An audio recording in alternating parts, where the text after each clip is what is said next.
నిన్న నేను చెప్పినట్టే జరిగింది. సింహం సింగిల్గా రాదు, మందిని వేసుకుని వస్తుందని చెప్పి ఏదైతే మనం చెప్పామో అదే జరిగింది. సరే, ముందుగానే ఆయన పులివెందుల పులి అని చెప్పి పేరు మార్చుకున్నారులేండి, సింహం అని కాకుండా. అయితే జగన్మోహన్ రెడ్డి ఏదైతే మనం అనుకున్నామో అలాగే మంది మార్బలం వేసుకొని కోర్టు కాడికి వచ్చేసాడు. ఆయన వచ్చేది కోర్టుకా, లేదా బహిరంగ సభకా, లేదా ఇంకేదన్నా పాదయాత్రకా? జగన్మోహన్ రెడ్డి అంతమందిని అక్కడ గ్యాదర్ చేయాల్సిన అవసరం ఏమొచ్చింది? అంటే తనంత తోడు లేడు, తనకు మించినోడు లేడు, నేనే రాజు నేనే మంత్రి అన్న చందాన జగన్మోహన్ రెడ్డి బల ప్రదర్శన చేసేందుకు అక్కడ అంతమంది జనాలను వేసుకొని వచ్చాడా? మరి జగన్మోహన్ రెడ్డి అక్కడ ఏం చేశాడయ్యా వచ్చి అంటే 11:40 కోర్టుకు వచ్చాడు లోపలికి, 12:15 బయటకు వచ్చాడు. అక్కడ ఉన్నది 5 నిమిషాలే, లోపల మొత్తం 5 నిమిషాల్లో ప్రాసెస్ అయిపోయింది. మిగతాదంతా ఈయన అక్కడ ఉన్న టైం అంతా అక్కడ వెయిట్ చేసిందే జగన్మోహన్ రెడ్డి. ఈ మాత్రం కోసం జగన్మోహన్ రెడ్డి ఇంతమంది ఇంత జన సమీకరణ అవసరమా? వాస్తవాలు మనం మాట్లాడుకోవాలంటే జగన్మోహన్ రెడ్డి పార్టీ అక్కడేం లేదు కదా. బహుశా రాజశేఖర్ రెడ్డికి కానీ, మాజీ సీఎం రాజశేఖర్ రెడ్డికి కానీ, అదేవిధంగా జగన్మోహన్ రెడ్డికి అభిమానులు ఉండొచ్చు, అలాగని చెప్పి స్టాండర్డ్స్ లేవు. మరి బేగంపేట ఎయిర్పోర్ట్ మొదలు కోర్టు దాకా కనిపించిన వాళ్ళందరూ కూడా ఆంధ్ర వాళ్లే. ఇదేదో ప్లాన్ చేసి వెళ్ళినట్టు మీకు అనిపించలేదా?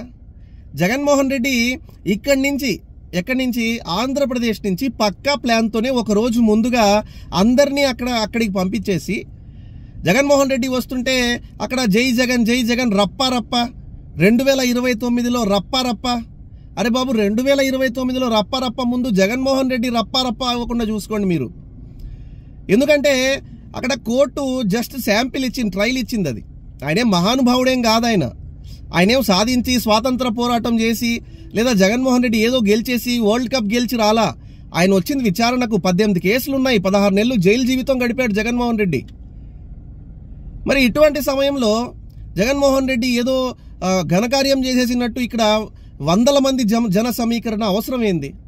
అక్కడ ట్రాఫిక్ అంతరాయం కలిగించడం తప్ప ఇంకేముంది? జగన్మోహన్ రెడ్డి 6 ఏళ్ల పాటు చేసింది ఏంది?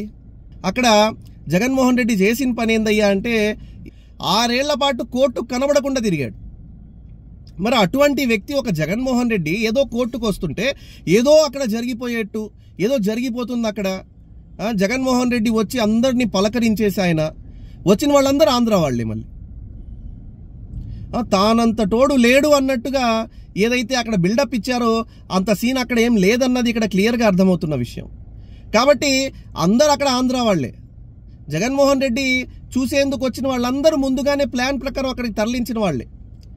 అది జగన్మోహన్ రెడ్డి దయచేసి అర్థం చేసుకోవాల్సింది ఏంటంటే, అక్కడ కోర్టును నువ్వు పక్కదారి పట్టించడం తప్ప. ఎందుకంటే నెక్స్ట్ టైం ఇలా నేను వస్తే ఇంత పబ్లిక్ వచ్చేస్తుంది కాబట్టి రేపో మాపో ఆయన పిటిషన్ వేసినా మనం ఆశ్చర్యపోబడలే. ఏమని?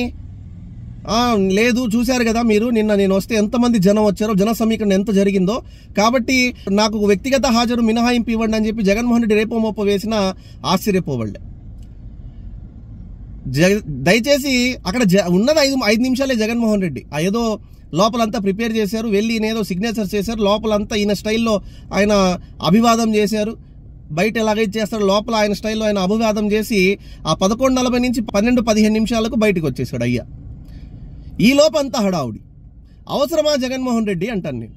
కాబట్టి దయచేసి ఈ రప్పా లాంటి ఏవైతే పోస్టులు పెట్టుకుని అక్కడ సైకోలు తిరుగుతూ ఉన్నారో ఇవి మానుకుంటే బాగుంటుందని చెప్పి కోరుకుంటూ thank you for watching. This is Nizam.